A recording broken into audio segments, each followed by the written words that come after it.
Hello, good morning students, welcome. आप सबका स्वागत है।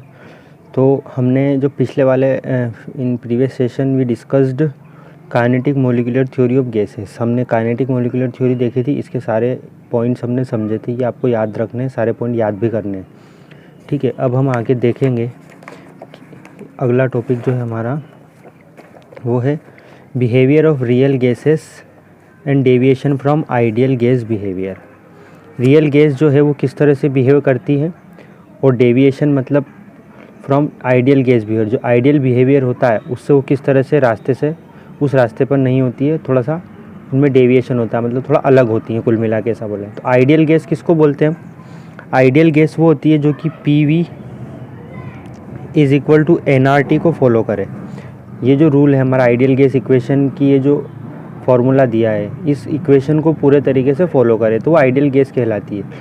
लेकिन ऐसी कोई भी गैस नहीं है जो कि आइडियल हो, मतलब आइडियल गैस की तरह बिहेवियर नहीं करती है। जनरली गैसेस जो होती है वो रियल बिहेवियर करती है। इसको कैसे समझें? तो इसको समझने के लिए आप ये डायग्राम देखो, ये एक ग्राफ है। इस तरफ हमने y एक्सिस पर है प्रेशर और वॉल्यूम, और इस तरफ है P।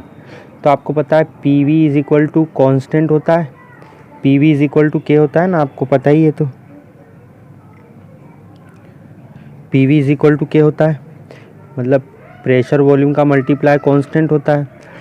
और प्रेशर ले लें हम इस तरफ, तो कांस्टेंट वैल्यू क्या होती है? अगर वो आइडियल गैस है तो कांस्टेंट वैल्यू होती है जो बढ़ती नहीं है, घटती भी नहीं है, एक जैसी फिक्स रहती है। तो आप चाहे प्रेशर कुछ भी रखो, एक आपको ऐसी सीधी स्ट्रेट लाइन मिलना चाहिए एक्स एक्सिस की तरफ। ये एक्स एक्सिस है, और ये एक्स एक्सिस की तरह एक सीधी लाइन अगर मिलती है आप जब आप ग्राफ बनाते हो किसी भी प्रेशर पर, तो ये आइडियल गैस कहलाती है। लेकिन जब हमने देखा कि हमने carbon helium, hydrogen, methane, carbon monoxide, इनके लिए जब ये प्रेशर और प्रेशर वॉल्यूम और प्रेशर के बीच में जब ग्राफ खींचा, तो ये जो आइडियल गैस का ग्राफ है, ये एक सीधी लाइन जो दिख रही है आइडियल गैस के लिए है। लेकिन अगर आप इसको देखोगे हाइड्रोजन को, ये आपको इस तरह से एक लाइन मिल रही है, ये हाइड्रोजन का स्लोप है, तो ये आइडियल गैस से थोड़ा ऊपर की तरफ है। हीलियम के लिए भी आप देखोगे तो ये हीलियम का भी जो ग्राफ है ये आइडियल गैस से थोड़ा ज़्यादा है, ऊपर की तरफ है। ये एक स्ट्रेट लाइन नहीं मिल रही है, कुछ आपको बिहेवियर मिल रहा है। लेकिन आप जब कार्बन मोनोऑक्साइड और इसका ग्राफ देखोगे तो ये जब आइडियल गैस वाली लाइन है सीधी, इस आइडियल गैस के नीचे की तरफ ये ग्राफ जा रहा है, मतलब पहले वैल्यू कम हो रही है प्रेशर वॉल्यूम की, फिर यहाँ पे सबसे कम हो गई है, फिर वापस धीरे धीरे बढ़ने लगी है। ये नीचे वाला जो आइडियल गैस से नीचे ये नेगेटिव जोन है, और फिर ये ऊपर की तरफ पॉजिटिव जोन में चली गई। आइडियल गैस से ऊपर की तरफ ये पॉजिटिव बिहेवियर शो कर रही है।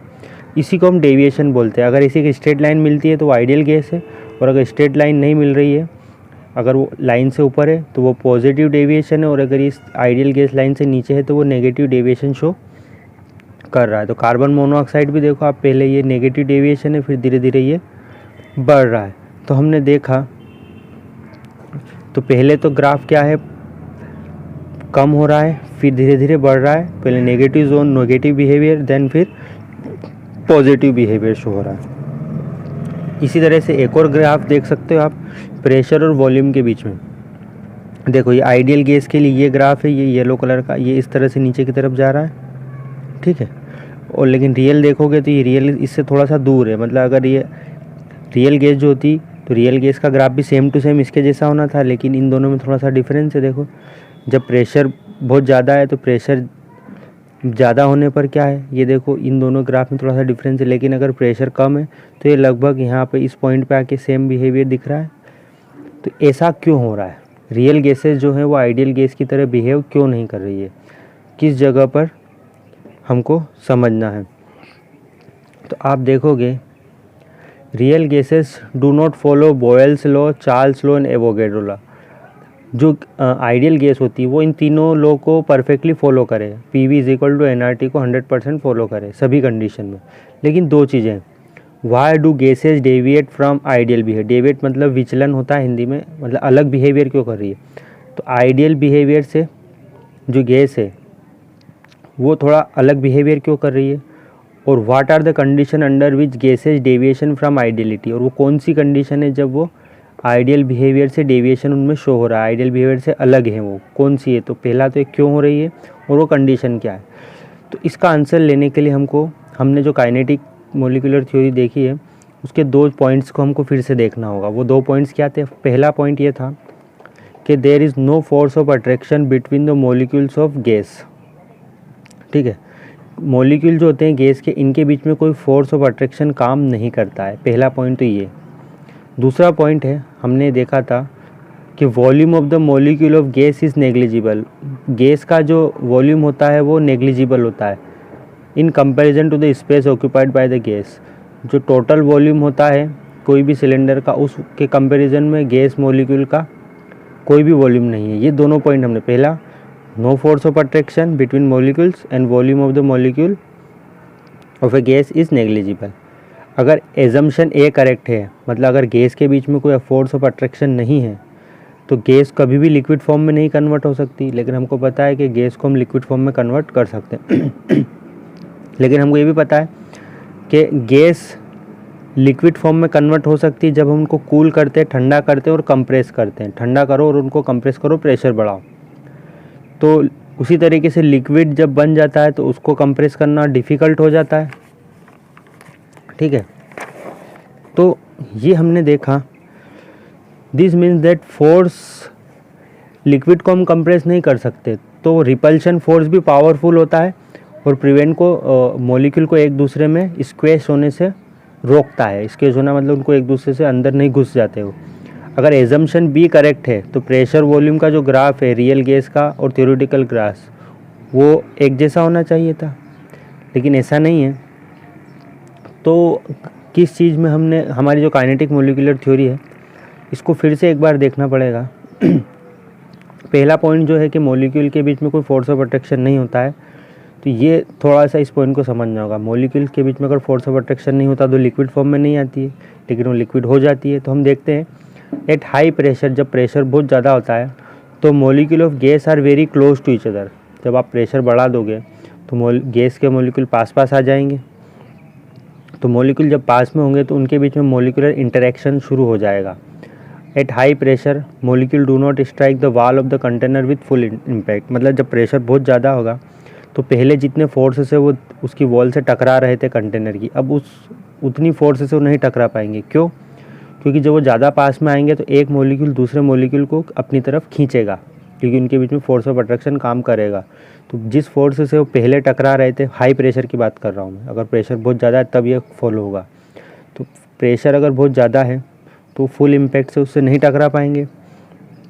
This affect the pressure exerted by molecule on the wall of, thus the pressure exerted by the gas is lower the pressure exerted by the ideal gas.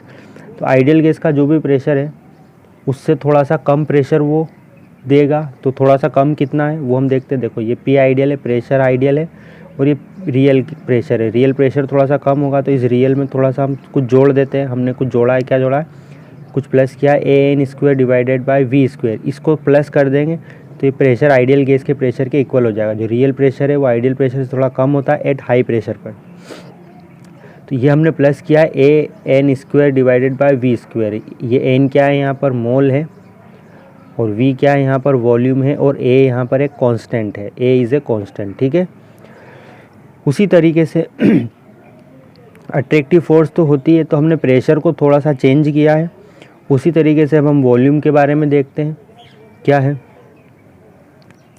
Repulsive forces also become significant. तो जिस तरह से attraction force होता है उसी तरीके से molecule के बीच में रिपल्शन भी होता है। Repulsive forces short range order होती है, और कब काम करती है? जब मॉलिक्यूल एक दूसरे के कांटेक्ट में हो तभी काम करती है। ये सिचुएशन कब आती है? हाई प्रेशर पर। द रिपल्सिव फोर्सेस इस तरह से काम करती है कि वो एक इम्पिनिट्रेबल स्फीयर हो जाता है मॉलिक्यूल। मतलब उस मॉलिक्यूल को अब और उसको भेद नहीं सकते आप, उसको तोड़ नहीं सकते। तो वॉल्यूम जो है, गैस का भी कुछ ना कुछ वॉल्यूम होता है ना। अगर पहले हमने देखा था कि गैस का तो कोई वॉल्यूम ही नहीं होता है, गैस तो वॉल्यूम लेस होती है। लेकिन अब हम देख रहे हैं कि गैस का कुछ ना कुछ वॉल्यूम होता है, क्योंकि पहले तो वो क्या है कि पूरे सिलेंडर में जितना भी वॉल्यूम है उसमें घूमने के लिए आज़ाद थी। लेकिन अब वो पूरे, जब प्रेशर बहुत ज़्यादा होगा तो वॉल्यूम कम हो जाएगा, मतलब वो अब कम जगह पर घूम सकती है। तो कितनी कम होगी जगह, वॉल्यूम कितना कम हुआ है गैस का, जो भी वॉल्यूम है वो V माइनस एन बी हमने बोला है। तो पहले का जो आइडियल वॉल्यूम है वो V है। इस आइडियल वॉल्यूम में से हम थोड़ा सा वॉल्यूम कम करें एन बी, एन यहाँ पर मोल है, बी यहाँ पर क्या है, ये टोटल वॉल्यूम है। मतलब एन बी वो वॉल्यूम है जो गैस का वॉल्यूम है, जितनी भी गैस उसके अंदर भरी हुई है उसके टोटल वॉल्यूम को हमने एन बी बोला है। ये approximately the total volume occupied by the molecule themselves. Here B is a constant, B यहाँ पर एक कांस्टेंट है। Having taken into account the correction for pressure and volume we can rewrite equation. तो हम equation को फिर से लिख सकते हैं। देखो हमने प्रेशर में क्या करेक्शन किया था, प्रेशर में कुछ प्लस किया था, कितना प्लस किया था, ये P V is equal to N R T था ना, एन आर टी प्रेशर में कितना करेक्शन किया, A N square divided by V square थी। प्रेशर को हम इस तरह से लिखेंगे और वॉल्यूम को हम लिखेंगे वी माइनस एन बी। तो हमारी आइडियल गैस इक्वेशन अब कुछ इस तरह से हो गई। ये है रियल गैस इक्वेशन, इसको बोलते हैं वॉन डेर वाल्स इक्वेशन। ये याद रखें, this is known as van der Waals equation. N number of moles है and constant A and B are called van der Waals constant. तो ये जो ए और बी जो कांस्टेंट है ये है van der Waals constant and their value, इनकी वैल्यू किसके ऊपर डिपेंड करती है, गैस के ऊपर। वैल्यू ए क्या बताती है, इंटरमोलिकुलर फोर्सेस के बारे में हमको जानकारी देती है गैस के बीच में, और ये independent of the temperature and pressure, temperature और प्रेशर के ऊपर के से इंडिपेंडेंट होती है। एट वेरी लो टेम्परेचर, जब टेम्परेचर बहुत कम हो जाएगा तो इंटरमोलिकुलर फोर्सेस भी काम करेंगी, है ना, एक मोलिक्यूल एक दूसरे से इंटरेक्ट करेंगे, उनकी एवरेज स्पीड भी कम हो जाएगी। टेम्परेचर कम होगा तो उनकी काइनेटिक एनर्जी भी कम होगी, इनकी स्पीड भी कम हो जाएगी। Can be captured by one another due to attractive force, वो एक दूसरे को कैप्चर कर सकते हैं। तो real gases show ideal behaviour, real gases ideal behaviour कब शो करती है, रियल गैसेस आइडियल कब बिहेवियर करेगी, when temperature and pressure are such that, temperature और प्रेशर इतना होना चाहिए कि उनके बीच में इंटरमोलिकुलर फोर्सेस क्या हो, प्रैक्टिकली जीरो। तो real gases show ideal behaviour when pressure approaches zero. तो रियल गैस आइडियल बिहेवियर कब करेगी, जब प्रेशर हम जीरो मान लें, प्रेशर कुछ भी नहीं है। तो ये जो डेविएशन है, ये जो अलग तरह का बिहेवियर शो कर रही है, इसको हम कैसे मेज़र करें, इसको मेज़र करने के लिए हम एक चीज़ का यूज़ करते हैं, वो कहलाता है कंप्रेसिबिलिटी फैक्टर। इसको हम बोलते हैं Z, compressibility factor Z, which is the ratio of the product pressure volume and N R T. किसका प्रोडक्ट होता है जेड, क्या है, जेड को मेज़र करके हम ये बता सकते हैं कि कोई गैस आइडियल है या नहीं है। जेड इज इक्वल टू क्या था, P V divided by N R T, P V और एन आर टी का रेशो होता है जेड। तो अगर जेड की वैल्यू 1 है, मतलब पी वी और इन दोनों को सोल्व करने पर अगर वैल्यू 1 आती है टेम्परेचर एंड प्रेशर पर, तो graph of Z versus P will be straight line. आप ये ग्राफ देखो, ये है जेड की वैल्यू और ये है प्रेशर, इस तरफ हमने जेड लिया, इस तरफ प्रेशर लिया। अगर जेड की वैल्यू 1 आती है तो वो आइडियल बिहेवियर शो करेगा। जब जेड की वैल्यू 1 होगी तो ये एक स्ट्रेट लाइन आपको ऐसी सीधी लाइन मिलेगी। ये 1 की वैल्यू है, देखो यहाँ पे 1। तो for gases which deviate from value of Z from unity, अगर ये यूनिटी है तो अगर ये जेड से 1 से ज़्यादा वैल्यू आती है, देखो ये ऊपर की तरफ वैल्यू 1 से ज़्यादा है। ये गैस भी लिखी है नाइट्रोजन के लिए, हाइड्रोजन के लिए, ऑक्सीजन के लिए, मीथेन और कार्बन डाइऑक्साइड। तो अगर ये 1 से वैल्यू ज़्यादा आती है मतलब वो पॉजिटिव डेविएशन शो कर रहा है, मतलब वो जो आइडियलिटी से पॉजिटिवली डेविएट है। और अगर ये जेड से वैल्यू कम है मतलब वो नेगेटिव डेविएशन शो कर रहा है। और अगर ये पूरी 1 के पैरेलल है, मतलब 1 वैल्यू है हमेशा, तो वो आइडियल है। तो 1 से वैल्यू ज़्यादा है मतलब पॉजिटिव डेविएशन, 1 से कम है मतलब नेगेटिव डेविएशन, ठीक है। तो ये देखो आप कार्बन डाइऑक्साइड, मीथेन, ऑक्सीजन, इन 3 का ग्राफ देखो। पहले ये आइडियल बिहेवियर से, जब प्रेशर कम है तो नेगेटिव डेविएशन, फिर प्रेशर बढ़ रहा है धीरे धीरे, तो इसकी जेड की वैल्यू भी धीरे धीरे बढ़ रही है। पहले नेगेटिव थी, नेगेटिव जोन से फिर वो पॉजिटिव जोन में जा रही है, ठीक है। तो जेड, अब यहाँ पर एक पॉइंट देखो, अगर जेड इज़ ग्रेटर देन 1 है मतलब 1 से ज़्यादा है वैल्यू, 1 से ज़्यादा वैल्यू कब है, जब प्रेशर बहुत ज़्यादा है। तो प्रेशर ज़्यादा है तो उनको और कंप्रेस करना पॉसिबल नहीं है। ये डायग्राम आप देखो इधर, ये देखो जेड की वैल्यू ज़्यादा कब है, ये देखो प्रेशर कितना 800, 1000। तो जेड की वैल्यू 1 से ज़्यादा मतलब प्रेशर ज़्यादा है, प्रेशर ज़्यादा है मतलब आप उनको और प्रेशर लगा के कंप्रेस नहीं कर सकते, ठीक है। और अगर प्रेशर इंटरमीडिएट टाइप का है इंटरमीडिएट से मतलब क्या है, at intermediate pressure most gases है Z is equal to less than 1। अगर बीच में कुछ प्रेशर है, जेड की वैल्यू लेस देन 1 है, तो 10 show ideal behaviour when the volume occupied is large. अगर वॉल्यूम बहुत ज़्यादा है तो आइडियल बिहेवियर करेगी।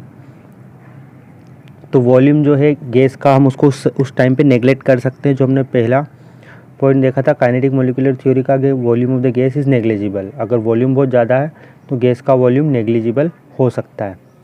तो behaviour of gas become more ideal, gases का बिहेवियर आइडियल कब होगा, व्हेन प्रेशर बहुत कम हो। अब प्रेशर कितना है, कितने प्रेशर तक वो आइडियल बिहेवियर शो करेगी, वो डिपेंड करेगा नेचर ऑफ द गैस और टेम्परेचर पर। मतलब प्रेशर अगर कम है तो आइडियल बिहेवियर करेगी, लेकिन कितना, तो अलग अलग गैस के लिए अलग अलग होगा और वो नेचर उसके टेम्परेचर पर डिपेंड करेगा। तो टेम्परेचर कितना, किस टेम्परेचर तक वो आइडियल बिहेवियर करेगी, तो temperature at which real gas ओबे आइडियल गैस। तो कोई भी रियल गैस है वो आइडियल की तरह बिहेवियर करेगी over an appreciable range of, चाहे प्रेशर कुछ भी हो तो वो बॉयल टेम्परेचर और बॉयल पॉइंट कहलाए। मतलब ऐसा एक टेम्परेचर होगा जिस पर कि वो आइडियल बिहेवियर करेगी, लेकिन आप चाहे प्रेशर कुछ भी रख लो उसका, तो वो बॉयल टेम्परेचर या बॉयल पॉइंट कहलाता है। बॉयल पॉइंट किसके ऊपर डिपेंड करता है, depend upon its nature, nature के ऊपर। बॉयल पॉइंट के ऊपर देखेंगे तो पॉजिटिव डेविएशन होगा, मतलब जेड इज ग्रेटर देन 1 होगा and Z values are greater than 1। तो force of attraction between molecule are very feeble, मतलब फोर्स ऑफ अट्रैक्शन जो है वो गैस की वो क्या होगी, बहुत ही कमज़ोर हो जाएगी। बॉयल टेम्परेचर से नीचे अगर देखेंगे तो पहले वो जेड की वैल्यू कम होगी, फिर धीरे धीरे बढ़ने लगेगी और मिनिमम वैल्यू में जाएगी और फिर से प्रेशर बढ़ेगा तो वैल्यू ऑफ जेड क्या होगी, कंटिन्यूसली बढ़ने लगेगी।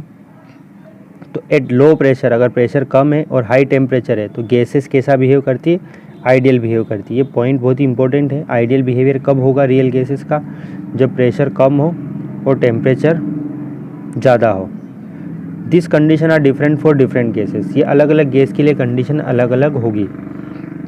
तो देखो ये एक फार्मूला दे रखा है, more insight is obtained in significance of Z if we note the following deviation. If Z is equal to P V divided by N R T, V क्या, volume of the real gases. तो if the gas show ideal behaviour, अगर वो ideal behaviour करती थी, we ideal की value क्या आएगी, N R T divided by P. P V is equal to N R T होता है ना, तो इस पी को हमने इस तरफ लिखा तो वी है। तो ये N R T divided by P की वैल्यू हम इधर पुट कर दें इस फॉर्मूले में, तो हमारी इक्वेशन कुछ ऐसी बन जाएगी, Z is equal to V real divided by V ideal. तो आपको इस तरह से जेड की वैल्यू मिल सकती है, जो भी वॉल्यूम है, रियल वॉल्यूम है, उसको आप आइडियल वॉल्यूम से डिवाइड कर दो। From equation 5.34 we can see that compressibility factor actually में है क्या, एक्चुअल जो वॉल्यूम है गैस का और जो मोलर वॉल्यूम है आइडियल, उन दोनों का रेशो है, वी रियल और वी आइडियल का रेशो है जेड। तो it is not possible to distinguish between gases state and liquid state. तो ये था जेड। डेविएशन क्यों शो हो रहा है वो हमने देखा था, क्योंकि गैस के बीच में कुछ ना कुछ फोर्स ऑफ अट्रैक्शन होता है, और दूसरा कि उनके बीच में फोर्स ऑफ अट्रैक्शन तो है ही सही, और गैस का कुछ ना कुछ वॉल्यूम भी होता है। तो ये 2 पॉइंट हमने देखे थे जिसकी वजह से आइडियल बिहेवियर से वो डेविएशन हो रहा था, थोड़ा अलग बिहेव शो कर रही थी। क्यों कर रही थी, हम उसको कैसे मेज़र करते हैं, ये सारी चीज़ें हमने ग्राफ से समझी। बॉयल्स टेम्परेचर क्या होता है, गैसेस आइडियल बिहेवियर कब करेंगी, ये सारे पॉइंट हैं। तो इन सबको आप अच्छे से देख लें। तो ये हमारा चैप्टर की सारी थ्योरेटिकल पार्ट आई थिंक ख़त्म हुआ, क्योंकि बाकी के जो बचे हैं वो इस साल रिड्यूस हो रहे हैं, स्किप हो रहे हैं। ओके, आप सभी को बहुत बहुत शुक्रिया, धन्यवाद, आपने इस वीडियो को देखा और हमारा वीडियो देखें, और जो नहीं देख रहे हैं उनको भी बहुत बहुत शुक्रिया, धन्यवाद, थैंक यू।